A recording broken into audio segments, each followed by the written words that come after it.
कोई हिंदुस्तानी prime minister आज तक इतने पैसे डिफेंस में नहीं खर्चा है जितना मोदी में खर्च किया। वो क्यों कर रहा है? सोचिए तो सही। वो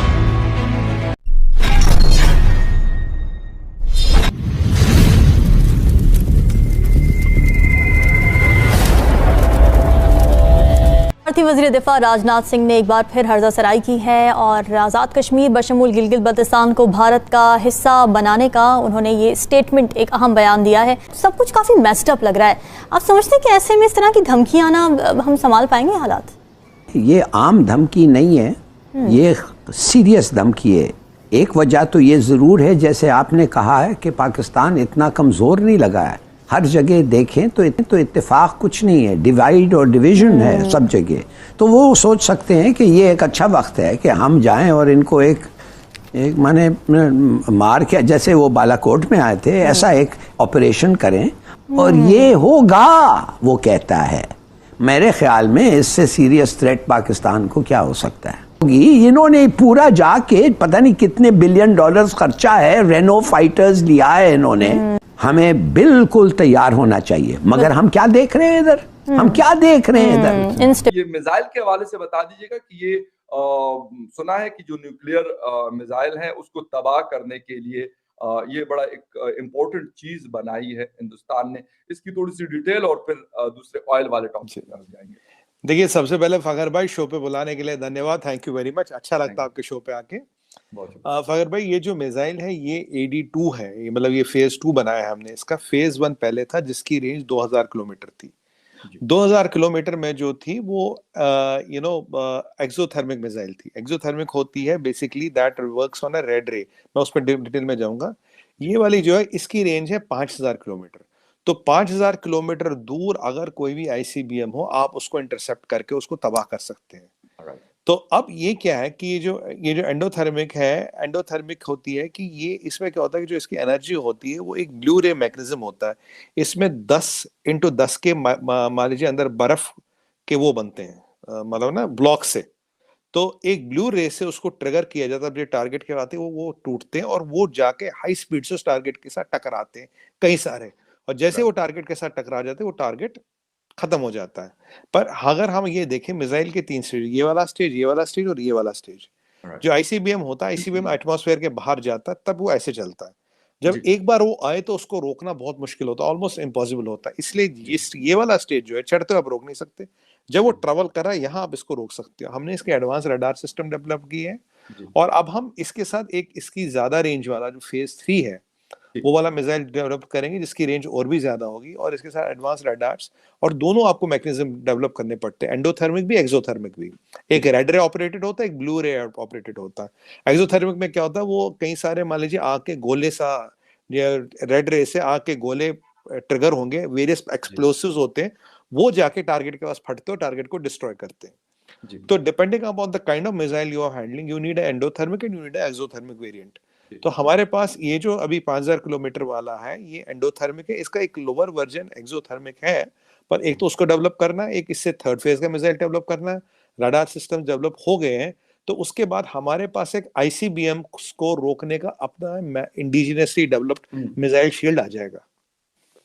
देखिए ये S-400 और जो हमारे पास एग्जिस्टिंग मिसाइल शील्ड वगैरह है उनसे अलग है। इसका काम है सिर्फ ICBMs को रोकना और बहुत ऊपर रोकना। 5000 किलोमीटर बहुत ज्यादा होता है। मान लीजिए अगर चाइना से चला वहीं रोक देंगे इसको, मतलब चाइना से चला वहीं रोक देंगे, 5000 किलोमीटर इतना दूर होता है। तो अब जो नेक्स्ट वेरिएंट आएगा और जो एंडोथर्मिक और एक्सोथर्मिक हम दोनों लाएंगे, और मैं आपको बता दूं ये केवल सलाहियत फिर अगेन 4 कंट्रियों में है। और जिनके पास दोनों वेरिएंट है, शायद 3 कंट्रियां हैं जिनके पास ये दोनों वेरिएंट है। कोई इसको ओपनली डिक्लेयर नहीं करता, पर जो जितना मैंने रिसर्च किया 3 कंट्रियों के पास है। तो ये एक बहुत बड़ा फेदर इन द कैप होगा मिसाइल टेक्नोलॉजी में। ICBMs with exothermic and endothermic missile shield, मतलब AD फेज 1 फेज 2 और अभी 2000 किलोमीटर, 5000 किलोमीटर और अगला शायद 7 या 8000 किलोमीटर वाला वेरिएंट डेवलप होगा। और अगर ये तीनों डेवलप हो गए विद एंडोथर्मिक एक्सोथर्मिक, तो दुनिया का ऑलमोस्ट हर तरह का मिसाइल आप हैंडल कर सकते हो। ओके, ये बड़ी इंपॉर्टेंट चीज है। लेकिन क्या ऐसा आपको लगता है कि अमेरिका, मैं ये नहीं कहता कि अमेरिका हिंदुस्तान को साइड लाइन कर देगा या इस तरह की कोई चीज, बट द थिंग इज कि लाजमी सी बात है वो पिछले 6 महीनों से भरपूर कोशिशें लगे हुए हैं। जितना इन्फ्लुएंस वो कर सकते हैं वो करने की कोशिश हर प्लेटफॉर्म के ऊपर करते हैं, लेकिन वो नहीं हो रहा।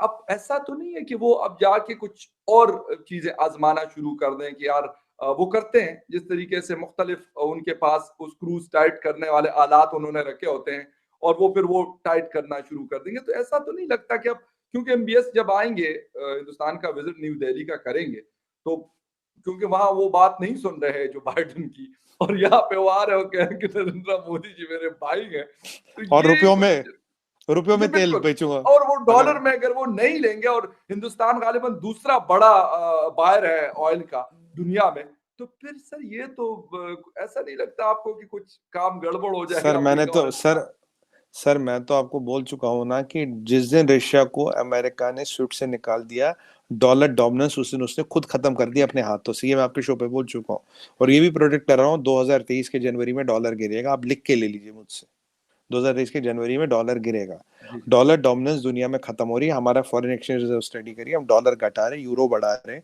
सोना बढ़ा रहे हैं और ट्रेजरी बॉन्ड्स बढ़ा रहे हैं। तो क्यों बढ़ा रहे हैं? क्योंकि हमें एक ट्रेंड दिख रहा है, ऐसा ट्रेंड होता हुआ।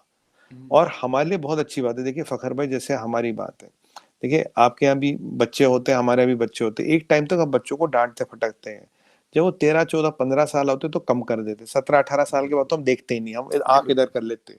वही वाली बात है, जब तक हम छोटी कंट्री थे, नए नए पैदा हुए थे, आजाद हुए थे, तो ठीक है। अब वो स्टैचर आ गया कि अमेरिका को बेहतर है कि वो आंख इधर कर ले ठीक। और आप स्क्रू नट बोल्ट छेड़े ना। चलेंगे, देखिए छेड़े ना, वो फर्क पड़ेगा नहीं। जैसे कहते हैं ना, बड़ा बच्चा हो जाता है, लड़का होती लड़की, तो आप क्या करते हो? आप कहते हैं यार मैंने तो देखा ही नहीं था, ठीक है जो भी है, अब बड़ा हो गए क्या करे। बिल्कुल देखिए बिल्कुल। 5-7 साल का तो आप किसान बात सुनेगा, 10-12 साल से चीजें कम होती है, 15 पे बहुत कम होती है, 18 के बाद तो आप देखते ही नहीं, कहते मैंने तो देखा ही नहीं भाई। वही वाली बात है कि वो अमेरिका को ये चीज समझनी पड़ेगी। भारत का बढ़ता वर्चस्व स्टैचर है, you can not define our terms and policies to us. हम आपके दोस्त हैं, हम आपके पार्टनर है, पर हम आपकी लड़ाई नहीं लड़ेंगे। हम आपके इंटरेस्ट के लिए अपने यार जनता को हम सताएंगे नहीं ना, हम इन्फ्लेशनरी प्रेशर अपनी जनता पे नहीं डाल सकते।